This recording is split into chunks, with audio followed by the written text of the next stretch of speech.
Hello everyone, कैसे हैं आप सभी। उम्मीद करता हूं सभी स्वस्थ होंगे, ठीक होंगे और आपकी पढ़ाई भी सुचारू रूप से चल रही होगी। प्यारे बच्चों, आज के इस सेशन में हम लोग जो बच्चे एमए हिंदी से करना चाहते हैं, मास्टर डिग्री हिंदी से प्राप्त करना चाहते हैं, तो वो बच्चे किस प्रकार से एक बेस्ट यूनिवर्सिटी प्राप्त कर सकते हैं सीयूटी पीजी का एग्जाम दे करके, उन बच्चों के लिए क्या क्या पढ़ना आवश्यक है, उनके लिए बेस्ट स्ट्रेटेजी यानी प्लान क्या होना चाहिए, तो इन सब के बारे में हम लोग चर्चा करेंगे। क्योंकि दिमाग में जब किसी चीज की ठान ली जाती है तो हमें वो पूरा करते हैं जब ईमानदारी के साथ, ठीक है। और जो सिलेबस है उसे हम लोग तार्किकता के साथ पढ़ते हैं, गंभीरता के साथ में पढ़ते हैं, तो फिर हम उस मुकाम तक पहुंच सकते हैं। तो आज हमारा जो मुकाम होगा, जो लक्ष्य होगा, वो लक्ष्य क्या है कि सीयूटी पीजी का एग्जाम देकर के हम लोग जिस विषय से आप लोग दे रहे हैं उससे आप लोग मास्टर डिग्री प्राप्त करेंगे। उसके लिए आपको बेस्ट यूनिवर्सिटी चाहिए, तो वो कैसे प्राप्त होगी, उसके लिए क्या प्लान होना चाहिए हमारा, उसकी हम लोग चर्चा करेंगे।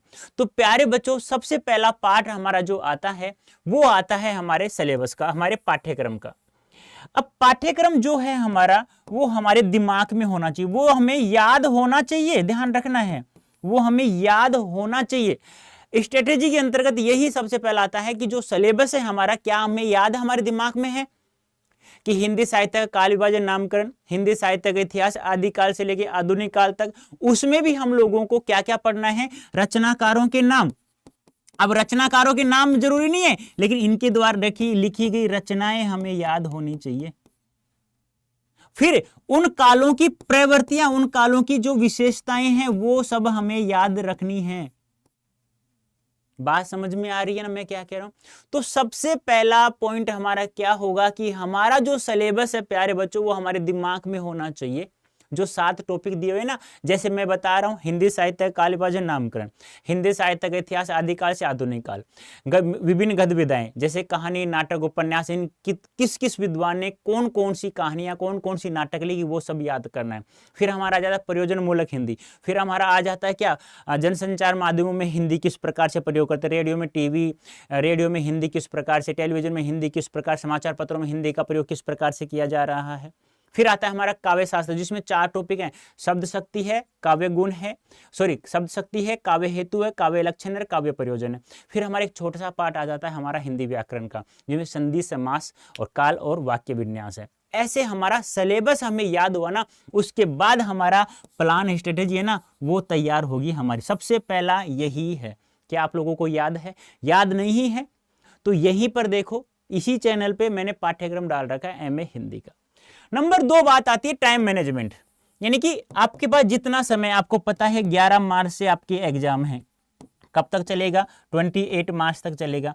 अब उसमें हिंदी का एग्जाम कब होगा वो पता नहीं है, लेकिन हमें तो ये बाद में जब डेट डिसाइड हो जाएगी तो हमें तो इतना याद करना है कि 11 मार्च को हमारा पेपर होगा, सीधी सी बात है, बस ये ध्यान रखना है आप लोगों को। तो 11 मार्च तक, यानी अब कितने दिन बचे हमारे पास, यदि मैं भाग भी दूं, डिवाइड भी करूं सीधा सीधा, तो 28 और प्लस में 30, कितने बच गए, 28, 30, 58, 58 में से आप लोग निकाल दो। आधे दिन तो आप खाने, सोने, पीने, खेलने के लगा दो, आधे दिन बचे। आधे दिनों की मैं बात करूं, 58 में से 29 या 30 मान लो, 30 गुना 24 गणों तो कितना हो गया, 24 या 48, यानी 480 घंटों में हम लोगों को पूरा का पूरा हमारा जो सिलेबस है वो हमें कवर होना चाहिए। और वो भी कैसे, पूरा का पूरा हमारे भेजे में, हमारे दिमाग में होना चाहिए। सर वो कैसे करेंगे, इस टाइम मैनेजमेंट को हम लोग कैसे बैठाएंगे? तो आप लोगों को क्या करना है, ज्यादा कुछ नहीं करना, आप लोगों को जो पढ़ाया जाता है मेरे द्वारा बस वही पढ़ना है, उसके अलावा कोई बुक नहीं उठानी है। जो मैं बता रहा हूं बस वही पढ़ो, बस मौज मस्ती मारो अपने बाप में। बेस्ट यूनिवर्सिटी मैं दिला दूंगा। जो आप लोगों को पता है ना, इस टाइम मैनेजमेंट में यदि आप लोगों के पास 75 जो सवाल आने वाले हैं सब्जेक्ट के, क्योंकि आपको पता होगा, ये तो इन्फॉर्मेशन आपके पास होगी कि पहले जो 2 पार्टों में हमारा पेपर हुआ करता था, अब केवल एक ही पेपर में एक ही पार्ट होगा, वो भी सब्जेक्ट के क्वेश्चन आएंगे, वो भी कितने, 75। एक सवाल 4 नंबर का होगा, सीधी सी बात है, हमें 300 के 300 नंबर सब्जेक्ट का नॉलेज है, हमें 0 लेवल से लेके हाई लेवल तक का, तो हम लोग ऐसा कर सकते हैं। तीसरी सबसे बड़ी बात आती है रेगुलर क्लासेस, यानी कि रेगुलर क्लासेस यानी क्या क्या होता है रेगुलर क्लासेस में। देखो, एक तो वाईटी पर यानी यूट्यूब पर हमारी क्लास होती है रोजाना, कब होती है 4 PM टू 5 PM। ये तो लेना ही लेना है, बहुत बहुत जरूरी है।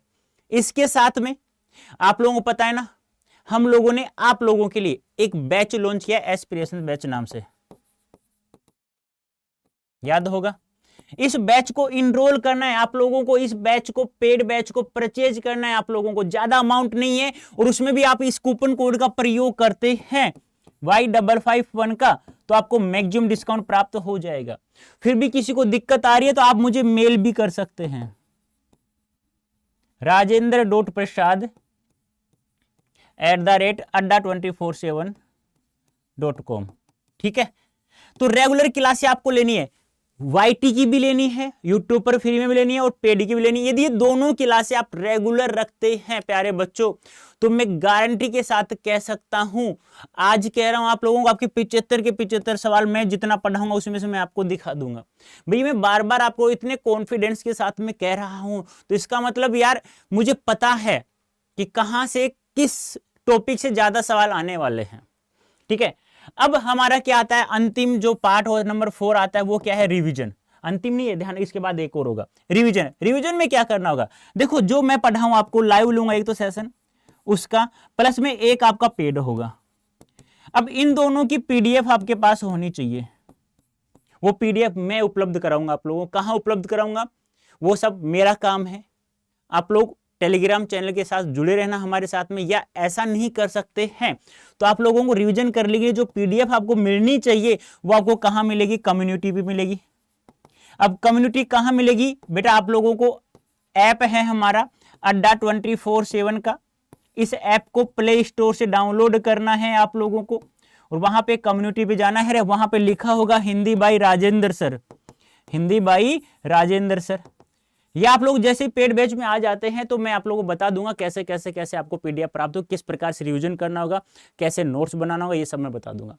अब सबसे महत्वपूर्ण, सबसे मोटा पार्ट है वो है ये कि स्ट्रॉन्ग पार्ट्स ऑफ सिलेबस, यानी पाठ्यक्रम में सबसे महत्वपूर्ण पार्ट कौन सा है। देखो आप लोगों के पास आएंगे 75 सवाल, और टॉपिक दिया हुआ है आपके पास 7। पहला जो टॉपिक है नामकरण और काल विभाजन, ध्यान सुनना, मैं अभी बता देता हूं। नामकरण व काल विभाजन से कितने सवाल आएंगे, आज कह रहा हूं ध्यान रखना, उतने ही, लगभग वहीं पे 1-2 कम हो सकता है, मैक्सिमम 5 सवाल होंगे आपके पास, मैक्सिमम 5 सवाल होंगे। ठीक है, दूसरा मैं बात करता हूं आप लोगों को काव्य शास्त्र का। काव्य शास्त्र से मैं बात करूं, आप लोग कितने सवाल पूछा जाएगा, मैक्सिमम बता रहा हूं 7 सवाल, 4 टॉपिकों से, 8 हो सकते हैं, 7 से 8 ये लो भी।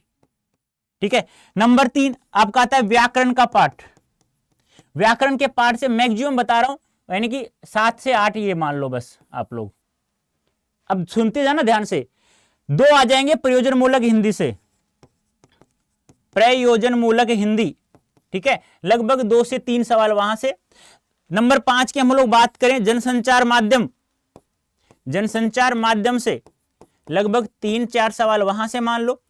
5 हो गए, 6 हो गए, एक छठा कौन सा बच गया, अभी एक बच गया हमारी। हाँ, अब इंपॉर्टेंट पार्ट, अब सुनो, यहां से इतने, यानी कि आप 4 4 3 7 7 और 8 15, 15 और 8 कितने हो गए, 23, 23 और 5 कितने हो गए, 28 सवाल। यानी कि 75 में से 28 सवाल दिन 5 टॉपिकों से आएंगे। यानी कि 75 में से मैं 28 माइनस करता हूं तो कितना बच गया प्यारे बच्चों, 47 सवाल आपके। 2 जो पार्ट्स बच गए, जो 2 टॉपिक बच गए, कौन कौन सा, हिंदी साहित्य का इतिहास, ध्यान से सुनना, हिंदी साहित्य का इतिहास, कौन कौन सा, आदिकाल से लेकर आदिकाल से आधुनिक काल, ये है एक तो सबसे महत्वपूर्ण पार्ट। और एक है आपका गद्य विधाएं, जिसमें क्या क्या आपको नाटक, कहानी, उपन्यास, निबंध, रेखाचित्र, संस्मरण, ये यहां से आपके ये 47 सवाल पूछे जाएंगे। अब वो आधे आधे भी हो सकते हैं। मेरा कहने का मतलब क्या है, कम से कम 20 सवाल यहां से, 20 सवाल यहां से, तो 100% पूछा ही जाएगा। पूरे सिलेबस में से मैं बात करता हूं आपकी, तो सबसे महत्वपूर्ण पार्ट ये है, और यही पार्ट बच्चों को याद होता भी नहीं है। ठीक है। अब आपको जो सिलेबस है सबसे महत्वपूर्ण पार्ट ये दो टॉपिक है, इनको जितना आप लोग पढ़ोगे ना बच गए। इसके अलावा 5 टॉपिक, उसको तो आप लोग, मैं ये कहता हूं आप लोगों से, जितना मैं आपको दूं ना, बताऊं ना, बस उतना ही पढ़ लेना, उसमें से 100% सवाल आ जाएगा। रही बात यहां से, यहां थोड़ा सा एक डाउट सा हो जाता भी, मैं आपको 50 कहानियां लिखूं, 50 में 50 नहीं, कोई एक और आ जाए, पर कोई दिक्कत नहीं है, कराऊंगा मैं पूरा पार्ट आप लोगों कि प्रेमचंद ने कौन कौन सी महत्वपूर्ण मैं प्रेमचंद ने 302 कहानियां लिखी, 12 उपन्यास लिखे। अब 302 तो याद कर नहीं सकते ना भाई, नहीं कर सकते ना, तो मैं बताऊंगा आप लोगों को कौन कौन सी कहानी याद करनी है प्रेमचंद की, कौन कौन सी, निराला, जयशंकर प्रसाद, सुमित्रानंदन पंत, महादेव वर्मा, जैनेन्द्र कुमार, हरिवंश राय बच्चन, अगे जिसका नाम सच्चिदानंद हीरानंद वासयान अगे, यानी कुछ महत्वपूर्ण जो लेखक होते हैं जहां से सवाल पूछे जाने की संभावना होती है वो मैं बताऊंगा। ये दो पार्ट हैं आपके सबसे ज्यादा महत्वपूर्ण। यदि आप स्ट्रेटेजी बनाना चाहते हैं तो इनकी बनाइए, इसका प्लान बनाइए कि मुझे रोजाना कम से कम ये पढ़ना है, कम से कम 2 से 3 घंटा, कम से कम, और 2 से 3 घंटा इसे पढ़ना है, और बच गया जो समय उन टॉपिकों को दे दो आप लोग। रोजाना 30-30 मिनट भी आप उन टॉपिकों को दे दिया 5 को, और बचा समय आप जितना पढ़ते हो 2 से 3, क्या 3 से 4 भी कर दो, कम है इनके लिए। ये इतना बड़ा है, इतना बड़ा है, बहुत ज्यादा। जो टॉपिक 5 है ना आप लोगों का, 5 को मिलाकर भी एक टॉपिक पूरा नहीं होता है आप लोगों का, ये ध्यान रखना। अरे आदिकाल में कितने कवि थे आपको पता है? आदिकाल में हमें सिद्ध साहित्य, नाथ साहित्य, हाँ, रासो साहित्य, जैन साहित्य, ठीक है। फिर भक्ति काल में, भक्ति काल में क्या क्या, सूफी काव्य, संत काव्य, कृष्ण काव्य, राम काव्य। रीति काल में रीतिबद्ध कवि, रीति सिद्ध कवि, रीति मुग्ध कवि। आधुनिक काल में भारतेंदु युगीन कवि, द्विवेदी युगीन कवि, छायावाद युगीन कवि, प्रगतिवाद कवि, प्रयोगवाद कवि, लेखन नवलेखनवाद कवि। हो गए ना, कितने हो गए भाई। अब किस किस काल में कौन कौन से विद्वान ने कौन कौन सी रचना लिखी, उनको याद करना है। उस रचना में क्या लिखा है, कितने पार्टों में लिखा है, कब लिखा है, ये सब इसमें आती है। आज तक कितने लेखक या कवि हुए हैं, उन्होंने कितनी रचनाएं लिखी, कहानी, नाटक, उपन्यास, संस्मरण, रेखा चित्र, आत्मकथा कितनी लिखी है, क्या आप लोग याद कर सकते हैं? उनकी भी एक ट्रिक्स होती है, उनसे भी एक महत्वपूर्ण कुछ सवाल बनते हैं। मैं आप लोगों को 500-1000 सवाल दे दूं, उनको याद कराने का तरीका बता दूं, फिर क्या दिक्कत है आप लोगों को याद करने में? कोई दिक्कत नहीं आएगी। अब ये सब आप लोग कैसे प्राप्त करेंगे, कैसे सीख सकते हैं, इतना बड़ा पार्ट जो है, उसके लिए आप लोगों को इस कूपन कोड का प्रयोग करना होगा। और जो मैंने अभी अभी बताया आप लोगों को, जो कब से स्टार्ट हो रहा है, एस्पिरेशन बैच कब से स्टार्ट हो रहा है, ये स्टार्ट हो रहा है 6 जनवरी से। कब से स्टार्ट हो रहा है बेटा? 6 जनवरी से स्टार्ट हो रहा है। अब इसमें इनरोल करने के लिए कैसे करना होगा इस कूपन कोड का, जिससे मैक्सिमम डिस्काउंट प्राप्त हो जाए, एक बार समझा देता हूं, देख लीजिएगा। ऐसे गूगल ओपन करना, यहां टाइप करना अड्डा 24/7, टाइप कर दिया। अब यहां पे पहली साइट आ रही है अड्डा 24/7 India largest vernacular learning platform, यहां सेलेक्ट करना है, चले गए यहां से। उसके बाद जाना है, यहां पे ऑल कोर्सेज दिख रहा होगा आप लोग, उम्मीद करता हूं, चले गए। UG and PG entrance exam, यहां देखो सीयूटी पीजी आपको दिखाई दे रहा है, सीयूटी पीजी पे चले जाना। अब यहां देखो, यहां देखिए आपके जितने बैच हैं सारे के सारे आपके सामने आपको हाजिर हो जाएंगे। ठीक है, थोड़ा नेट स्लो चल रहा है मुझे लग रहा है, आगे ना। अब देखो एमबीए वालों के लिए कोड है COQP12, फिर है जनरल के लिए, ठीक है, COQP11। अब कहीं पर भी जो मैंने कूपन कोड बताया आप लोगों को, क्या Y551, Y551, किसी भी बैच में आप एमबीए करना चाहते हैं, इंग्लिश से एमबीए करना चाहते हैं, कहीं पर भी इस कूपन कोड का प्रयोग करते हैं, आपको मैक्सिमम डिस्काउंट प्राप्त हो जाएगा। अब रही बात हमारे हिंदी की, तो यहां ये दिख ही रहा है आप लोगों को, हिंदी हमारे कूपन कोड, हमारे पेपर कोड का कोड क्या है, LAQP02, ठीक है। यहां से बाय नाउ करना है। अब यहां वो कूपन कोड यूज करना है जो मैंने आप लोगों को बताया था, Y551। Y स्मॉल कैपिटल कैसे भी लगाना, एक ही बात है।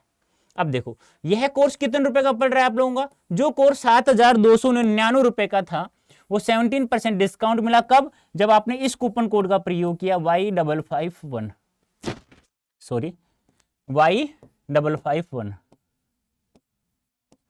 तब आपको ये 17% का डिस्काउंट हुआ, मतलब 1241 रुपये डिस्काउंट होगी, 6,058 रुपए का मात्र यह कोर्स पड़ता है। आप कहते हो सर थोड़ा सा और कम करवा दो, तो कोई बात नहीं, इसी बैच को आप लोग किसी बैच को, वैसे जो मैंने अभी बताया एमबीए के लिए, ठीक है, 11 और 12 वाला जो बैच है आपका एमबीए करने के लिए, तो उसमें आप लोग, हमारा ऐप है अड्डा 24/7, ये डाउनलोड करो प्ले स्टोर से, और वहां पर भी आप लोग इसी बैच को परचेज करते हैं इसी कूपन कोड की सहायता से, तो ये यहाँ पे 1% और डिस्काउंट आपको बढ़ जाएगा, यानी कि 18% का ऑफ हो जाएगा, यानी 6,000 रुपए का यह है कोर्स मात्र आप लोगों के लिए पड़ रहा है। अब सुनो ध्यान से, अब क्या होता है एमए करना, मास्टर डिग्री करना, किसी विषय से आप लोग एमए करते हैं ना, उसका लेवल कैसा होना चाहिए, 0 लेवल से हाई लेवल तक का नॉलेज आपके दिमाग में होना चाहिए। और सबसे मोटा और बड़ा पार्ट मैंने बता दिया आप लोगों को, हिंदी साहित्य का इतिहास होता है और गद्य विधाएं होती हैं। अब यहां काव्य शास्त्र बहुत बड़ा है, लेकिन आपको बस दिया 4 टॉपिक है, कौन कौन से, काव्य हेतु, काव्य लक्षण, काव्य प्रयोजन, ठीक है, और शब्द शक्ति, ये 4 दिया है। वैसे और भी देता ना तो बात अलग होती, फिर यह स्ट्रॉन्ग पार्ट आपका काव्य शास्त्र होता, लेकिन वहां क्या है, समझने का कुछ भी नहीं है, बस जो लाइनें मैं बताऊं आपको कि यहां से ये 2 शब्द याद करना है, यहां से ये 2 शब्द याद करना है, बस काफी है हमारे लिए। आपको ज्यादा समय देना है, जो स्ट्रॉन्ग पार्ट है, जो मैंने बताया था आपको अभी अंत में, हिंदी साहित्य के इतिहास, आदिकाल से आधुनिक काल और गद्य विधाएं, बस वो ज्यादा आपको याद रखना है अपने दिमाग में। आपने BA first year, second year, final में आपने पढ़ लिया होगा, कितना मेहनत करना है भाई, उस मेहनत को बहुत कम मेहनत में मैं आप लोगों को आपके दिमाग में याद करवा दूंगा, ये मेरी गारंटी है। आप तो बस हमारे बैच से जुड़ जाइए, जो 6 जनवरी से स्टार्ट होने वाला है। उम्मीद करता हूं यह स्ट्रेटेजी, ये जो प्लान मैंने बताया आप लोगों को बहुत अच्छा समझ में आ गया होगा। तो प्यारे बच्चों, उम्मीद करता हूं अभी के लिए इतना ही। धन्यवाद, थैंक यू सो मच।